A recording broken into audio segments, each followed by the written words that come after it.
आमीन। सभी को जय मसीह।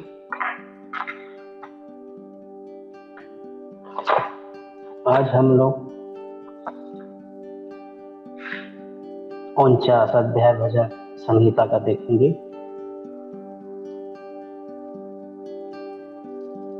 एक से 20 तक इसमें हम लोग 4 भाग करके देखेंगे। आज का विषय है परमेश्वर पर भरोसा रखें, पैसे पर नहीं। पैसे पर भरोसा रखने का मतलब मूर्खता है। हम लोग देख सकते हैं इधर लिखा हुआ धन पर भरोसा रखने की मूर्खता। जैसा कि हम लोग कल देखे, अंकल बताए कि यह भजन संहिता जो है 48 अध्याय कौरव वंशियों द्वारा लिखा गया है और 49 भी कौरव वंशियों के द्वारा एक भजन लिखा गया हुआ है। इसमें हम लोग 4 भाग देखेंगे, जिसमें पहला हम लोग देखेंगे परमेश्वर के बुद्धि को सुनने के लिए हमें बुलाया गया है। दूसरा चीज देखेंगे कि डरो मत क्योंकि मृत्यु निश्चित है। तीसरा देखेंगे कि परमेश्वर पर भरोसा रखो क्योंकि वही हमें बचाता है। चौथा देखेंगे डरो मत क्योंकि अंत में धर्मियों की जीत होती है। पहला 1 से 4 है और पांचवा दूसरा जो है 5 से 12 है, तीसरा 13 से 15, चौथा 16 से 20। पहला हम देखेंगे पहला वचन, हे देश देश के सब लोगों यह सुनो, इस संसार के सब निवासियों कान लगाओ। यहाँ पर पहले वचन में हम लोगों को देखने के लिए मिलता है हे देश देश के सब लोगों। कोई भी चाहे जिस देश का है, इससे मतलब नहीं है परमेश्वर के लिए। सिर्फ इंसान से मतलब है। इंसान जो परमेश्वर का वचन सुनता है, उस पे चलता है, वही परमेश्वर की नजर में अच्छा दास रहता है, अच्छा जन रहता है। और बुलाए हैं तो परमेश्वर दूसरे में देखेंगे किसको बुलाए हैं, क्या उच्च क्या नीच, क्या धनी क्या दरिद्र, कान लगाओ। तीसरा में मेरे मुंह से बुद्धि की बातें निकलेगी और मैं मेरे हृदय की बातें समझ की होंगी।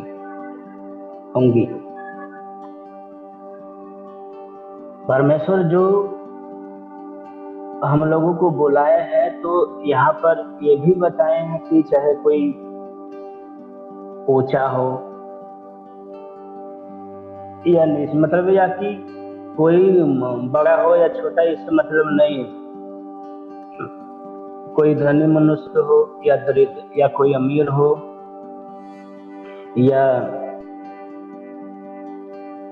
गरीब हो, इससे मतलब नहीं है। परमेश्वर की बात को सुनने के लिए हमें परमेश्वर यहाँ बुलाए हैं।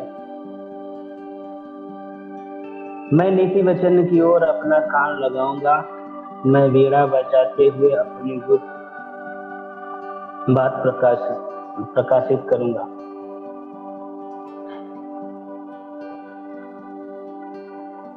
नीति वचन, परमेश्वर जो हम लोगों को बुलाए हैं अपने बातों को सुनने के लिए, परमेश्वर के जो भी हम लोग देख पा रहे हैं, बुद्धि की, हृदय की, जो भी सिर्फ परमेश्वर की तरफ से हम लोगों को इधर देखने के लिए मिलता है। हम लोग एक वचन देखेंगे, जिस भाई को यदि मेरा थोड़ा हेल्प करिएगा। नीति वचन 2:6, नीति वचन क्योंकि बुद्धि यहोवा की ही देता है, ज्ञान और समझ की बातें उसी के मुंह से निकलती है। Thanks sir. यहाँ पर हम लोगों को देखने के लिए मिलता है, क्योंकि बुद्धि यहोवा ही देता है और ज्ञान ज्ञान और समझ की बातें उसी के मुंह से निकलती। अगर जो कोई बोल पाता है या बोल पा रहा है या बोल सकता है, सिर्फ परमेश्वर ही है जो सिखाते हैं, बताते हैं अपने इच्छा के अनुसार काम करने के लिए। बुद्धि ज्ञान सिर्फ परमेश्वर देते हैं। ये तो हम लोग पहला चीज देखें, परमेश्वर सुनने के लिए बुलाया है तो परमेश्वर ही हम लोगों को बुद्धि समझ देंगे। दूसरा चीज हम लोग देखेंगे, हमें डरना नहीं है, मृत्यु तो निश्चित है।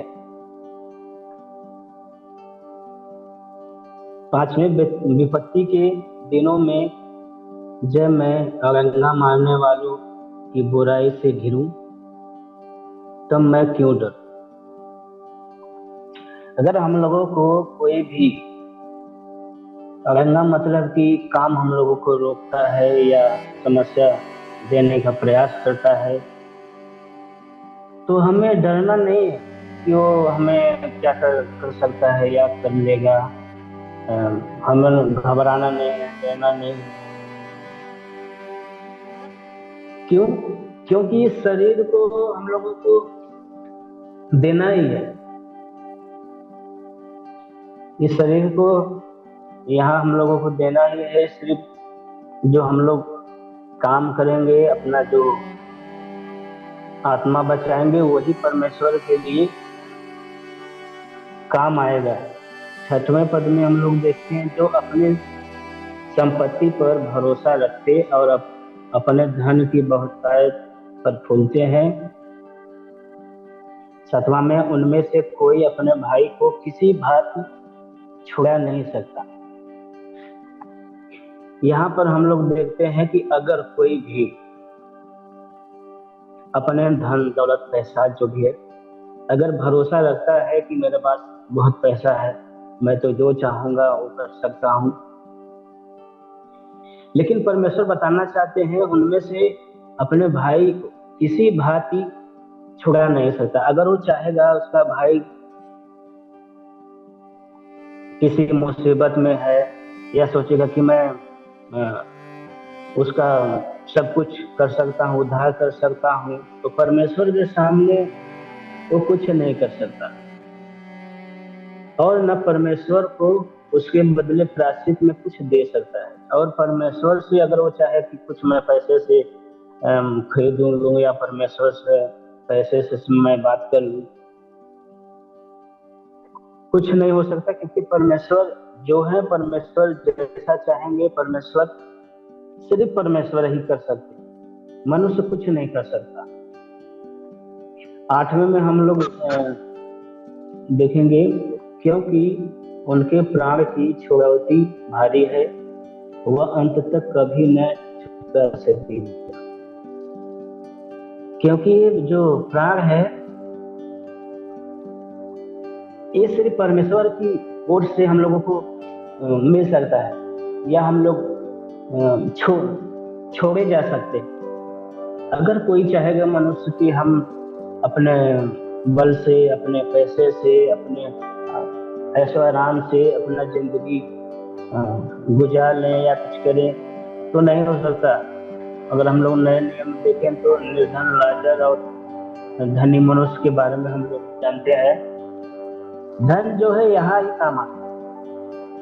परमेश्वर के राज्य में, परमेश्वर के सामने पैसा कोई मायने नहीं रखता या रखेगा। 9 पद में, कोई ऐसा नहीं जो सदैव जीवित रहे और कब्र को न देखे। यहाँ पर हम लोगों को ध्यान देना है, कोई ऐसा नहीं जो सदैव जीवित रहे और कब्र को न देखे। इस संसार में जो भी मनुष्य, ऐसा नहीं है कि वो कभी नहीं मरेगा। उसको मरना ही है। वो अगर सोचेगा कि नहीं अब मैं तो जा रहूंगा, मैं कभी मृत्यु नहीं देखूंगा। यहाँ पर हम लोगों को देखने के लिए मिलता है कि सदैव सदैव मतलब हमेशा कोई जिंदा नहीं रहेगा ना। वो सोचेगा कि मैं कब्र को न देखूंगा, तो ऐसा नहीं हो सकता, क्योंकि हम लोग नए नियम में देख सकते हैं। इब्रानियों 9 का 27, थोड़ा हेल्प करिएगा। इब्रानियों 9 का 27 में हम लोग देखेंगे। और जैसे मनुष्य के लिए एक बार मरना और उसके बाद न्याय का होना नियुक्त है। हाँ, थैंक्स सर। यहाँ पर हम लोगों को देखने के लिए मिलता है कि एक बार तो हम लोगों को मरना ही है। ऐसा नहीं है कि हम लोग नहीं मरेंगे, क्योंकि वो तो परमेश्वर भविष्यवक्ता के द्वारा हम लोगों को बताया है। लेकिन जब यीशु मसीह भी आए तब हम लोगों के लिए बताए, और हम लोगों को देखने के लिए मिल रहा है। कोई ऐसा मनुष्य नहीं है, एक बार मरना है और उसके बाद न्याय होगा, नियुक्त। मतलब ये होना ही है, इसमें कोई कुछ नहीं कर सकता। ऐसा नहीं है कि वो अपने इच्छा से कुछ भी कर सकता है। मरना ही है। 11 में 9 में हम लोग देखें, 10 में हम लोग देखेंगे कि कोई, क्योंकि देखने में आता है कि बुद्धिमान भी मरते हैं और मूर्ख और पशु सरीखे मनुष्य भी दोनों नष्ट होते हैं। यहाँ पर हम लोग को देखने के लिए मिलता है, चाहे बुद्धिमान हो, चाहे मूर्ख हो, चाहे पशु सरीखे, मतलब कि जो कुछ काम नहीं कर सकता, दिन भर बैठा रहता है। कभी कभी हम लोगों को सुनने के लिए भी मिलता है कि सिर्फ बैल की तरह बैठा रहता है, काम नहीं करता है, कोई काम का भी नहीं रहेगा, वो भी क्या होगा, नष्ट होगा। 11 में हम लोग देखेंगे नष्ट होगा। 10 में अपनी संपत्ति दूसरों के लिए छोड़ जाते हैं। यहाँ पर जो भी कोई धन दौलत कमाया रहेगा यहीं रहेगा, वो अपने साथ में नहीं ले जाएगा। परमेश्वर के यहाँ धन दौलत रुपया पैसा ये सब चीज जरूरत नहीं है। जरूरत है सिर्फ मनुष्य जान, वो अपना पवित्र जीवन जो है परमेश्वर की इच्छा के अनुसार जिए, यही परमेश्वर को चाहिए। 11 पद में हम लोग देख पा रहे हैं कि वे मन ही मन ये सोचते हैं कि उनका घर सदा स्थिर रहेगा और उसके विचार पीढ़ी से पीढ़ी तक बने रहेंगे। इसलिए वे अपनी अपनी भूमि का नाम अपने अपने नाम पर न रखते हैं। वो लोग सोचते हैं कि कोई भी मनुष्य ये अगर सोचता है कि हम अपना पैसा जो है कि रख लें, अपने नाम पर भी कर लेते हैं कि ये मेरा है, इससे कोई मायना नहीं रहता। परमेश्वर के लिए सिर्फ परमेश्वर की इच्छा के अनुसार काम करना है, चलना है। 12 पद में परंतु मनुष्य प्रतिष्ठा पाकर भी स्थिर नहीं रहता, वह पशुओं के समान होता है जो मर मिटते हैं।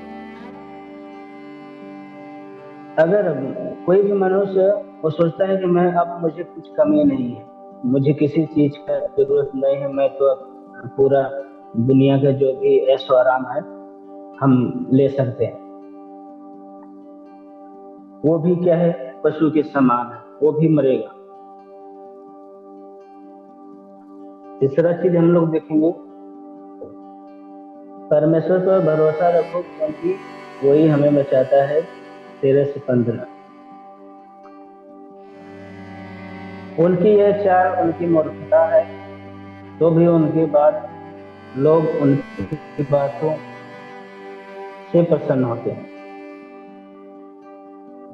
जो ऐसा सोचते हैं, जो करते हैं, जो बोलते हैं, कुछ लोग रहते हैं जो बहुत खुश होते हैं, ये मेरा तो दोस्त है, ये मेरा रिश्तेदार है, मेरा जो हेल्प रहेगा वो कर सकता है। लेकिन वो सिर्फ पैसे से दुनिया का ऐशो आराम ले सकता है, लेकिन परमेश्वर को नहीं खुश रख सकता है। परमेश्वर की इच्छा के अनुसार वो नहीं रह पा सकता। वे 14 में वे अधोलोक की मानो भेड़ बकरियां ठहराए गए हैं। वे तो उनका गलेरिया छदी और भोर को सीधे लोग उन पर भरोसा करेंगे और उनका सुंदर रूप अधोलोक का तौर हो जाएगा और उनका कोई आधार न रहे। अगर जो इस अपने पैसे पर भरोसा रख के अपना जीवन बिता रहे हैं, वो सोचते हैं कि सब चीज हम कर सकते हैं, लेकिन ये जो पैसा का महत्व देता है, हम लोग नया नियम में देख चुके हैं। परमेश्वर और धन का सेवा नहीं कोई कर सकता। अगर परमेश्वर का सेवा करेगा तो धन का नहीं कर सकता, अगर धन का करेगा तो परमेश्वर का नहीं कर सकता, धन करेगा तो ये परमेश्वर का नहीं रहेगा, शैतान का रहेगा जो अधोलोक की तरफ ले जाएगा। इसी के विपरीत हम लोग देख चुके हैं भजन संहिता में 23 अध्याय 1 से 6 में मनोज भाई बताए थे कि चरवाहा जो रहता है हम लोगों को अच्छा चीज बताता है, अच्छे रास्ते पर ले जाता है, अच्छे तरीके से हम लोगों को चराता है। और 15 वचन में हम लोग देखेंगे, परंतु परमेश्वर मेरे प्राण को अधोलोक के वश से छुड़ा लेगा, क्योंकि वही मुझे ग्रहण कर अपनाएगा।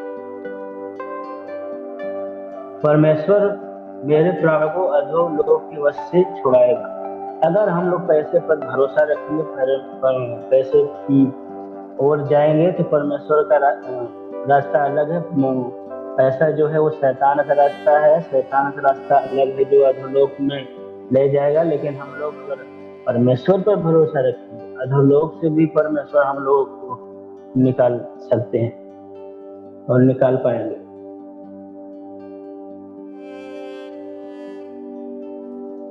एक वचन हम लोग देखेंगे इफिसियों 2 अध्याय 3 से 5। इफिसियों 2 अध्याय 1 से 5, थोड़ा हेल्प करिएगा। इनमें हम भी सब के सब पहले अपने शरीर की लालसाओं में दिन बिताते थे और शरीर और मन की मनसाएं पूरी करते थे और लोगों के समान स्वभाव ही से क्रोध की संतान थे। परंतु परमेश्वर ने जो दया की धनी है, अपने उस बड़े प्रेम के कारण जिससे उसने हमसे प्रेम किया, जब हम अपराध के कारण मरे हुए थे तो हमें मसीह के साथ जिलाया। अनुग्रह ही से तुम्हारा उद्धार हुआ है। Thank sir. हम लोगों को यहाँ नए नियम वचन के द्वारा हम लोग देख पा रहे हैं कि इनमें हम भी सब के सब पहले अपने शरीर की लालसा में दिन बिताते थे, अपने शरीर के अनुसार सब। हालांकि हम लोग जो विश्वासी नहीं थे, मैं विश्वासी पहले नहीं था, सन 2012 से मैं विश्वासी हूँ। पहले से परमेश्वर बताते हैं, समझाते हैं। हालांकि पवित्र वचन जो है इंसान को सही रास्ते पर ले जाने का पूरा काम करता है, बस काम करने का तरीका अलग अलग होता है सबका। वही हम लोगों को देखने को मिलता है कि पहले हम अपने लालसाओं के दिन बिताते थे और शरीर और मन की इच्छाएं पूरी करते थे और अन्य लोगों की समान स्वभाव ही से क्रोध की संतान। परंतु परमेश्वर ने जो दया का धनी है अपने उस बड़े प्रेम के कारण, जिससे उसने हमसे प्रेम किया। जब हम अपराधों के कारण मरे हुए थे तो हमें मसीह के साथ जिलाया, अनुग्रह ही से तुम्हारा उद्धार हुआ है। हम लोगों का परमेश्वर के द्वारा यीशु मसीह इस दुनिया में आए तो हम लोगों का उनके द्वारा उद्धार हुआ है। 16 पद में हम लोग आ जाएंगे भजन संहिता में। जब कोई धनी हो जाए और उसके घर का वैभव बढ़ जाए, तब तू भय न खाना। अगर कोई हमारे आसपास पड़ोस में या हम लोगों के बीच में कोई यदि उसका सैलरी बढ़ता है या पैसा उसका बढ़ता है, पैसा मिल जाता है, तो हमें उसके प्रति कुछ घृणा नहीं करना है या उसके प्रति जलन नहीं करना है। उसका जो काम रहेगा, उसका जो इच्छा रहेगा, उसके ऊपर निर्भर करता है, दूसरे के ऊपर निर्भर नहीं करता है कि अरे इसका वैसा हो गया, मेरा नहीं हो पा रहा है। ऐसा हम लोगों को नहीं करना है, या हमें किसी से डरना नहीं है कि अरे वो तो पैसा वाला है, कुछ कर सकता है, अगर उससे झगड़ा करेंगे या मार करेंगे। अगर आप सही है तो सही रहिए, अगर वो कुछ भी करता है तो हम लोगों को कुछ समस्या नहीं हो सकता, या हमें कोई कुछ नहीं कर सकता जब हम लोग परमेश्वर पर निर्भर रहेंगे। 17वें वचन में, क्योंकि वह मर कर कुछ भी साथ न ले जाएगा, न उसका वैभव उसके साथ कब्र में जाएगा। उसका जो भी धन दौलत रहेगा वो सिर्फ इस संसार में रहेगा, वो संसार में रहेगा। परमेश्वर के पास उसका पैसा काम नहीं आएगा, परमेश्वर के पास नहीं जा सकता, न वो अपने साथ कब्र में ले जाएगा। 18 में, चाहे वह जीते जी अपने आप को धन्य कहता रहे, जब तू अपनी भलाई करता है तब वे लोग तेरी प्रशंसा करते। जब तू अपनी भलाई करता है तब वे लोग तेरी प्रशंसा करते। जो लोग ये सोचते हैं कि मैं अपना अच्छा काम करता हूँ, अपना सब चीजें रखता हूँ, तो जो उसके दोस्त रहते हैं, जो साथ में रहते हैं, बहुत आनंदित होते हैं, खुश होते हैं, ये तो मेरा दोस्त है, मेरे को कुछ भी दिक्कत होगा तो मेरे को संभालेगा। लेकिन वो सिर्फ संसार के लिए है, परमेश्वर के लिए नहीं है। 19 में हम लोग देखेंगे, तो भी वह अपने पुरखाओं के समाज में मिलाया जाएगा, जो कभी उजियाला न देखेंगे उसको भी मरना है। पुरखाओं मतलब जो उसका जो काम रहेगा, जिस तरीके से काम रहेगा, वो अपने पुरखाओं में, अपने लोगों में मिलेगा। लास्ट वचन हम लोग देखेंगे, मनुष्य चाहे प्रतिष्ठित भी हो, परंतु यदि वे समझ नहीं रखते तो वे पशुओं के समान है जो मर मिटते हैं। जो कोई अगर सोचता है कि अब मुझे कुछ भी जरूरत नहीं है, परमेश्वर के हमें जरूरत नहीं है, हम अपनी मर्जी से काम कर लेंगे, तो क्या होगा? परमेश्वर के नजर में वो पशु के समान मर जाएगा और कुछ नहीं कर सकता। लेकिन जब हम लोग परमेश्वर के अनुसार काम करेंगे, परमेश्वर की इच्छा के अनुसार चलेंगे, तब परमेश्वर हम लोगों को संभालेगा, उठाएगा, हम लोगों को जीवित करेगा। लास्ट वचन हम लोग देखेंगे, वादा परमेश्वर दिए, ऐसा है 41 अध्याय का 10 पद, जिसको मिल रहा थोड़ा हेल्प। देख मत डर, क्योंकि मैं तेरे संग हूँ, इधर उधर मत ताक, क्योंकि मैं तेरा परमेश्वर हूँ। मैं तुझे दृढ़ करूंगा और तेरी सहायता करूंगा। अपने धर्ममय दाहिने हाथ में से तुझे संभाले रहूंगा। Thanks sir. परमेश्वर हम लोगों को ये वादा दिए हैं कि हमें डरना नहीं है, परमेश्वर हमारे साथ रहेंगे, हमें इधर उधर घबराना नहीं है, क्योंकि वो परमेश्वर है। हम लोगों के लिए हमें मजबूत करेंगे और हमारी सहायता करेंगे और अपने हाथ से हम लोगों को संभाले रहेंगे। इस वचन पर सभी को आशीष मिले। छोटा सा प्रार्थना करेंगे।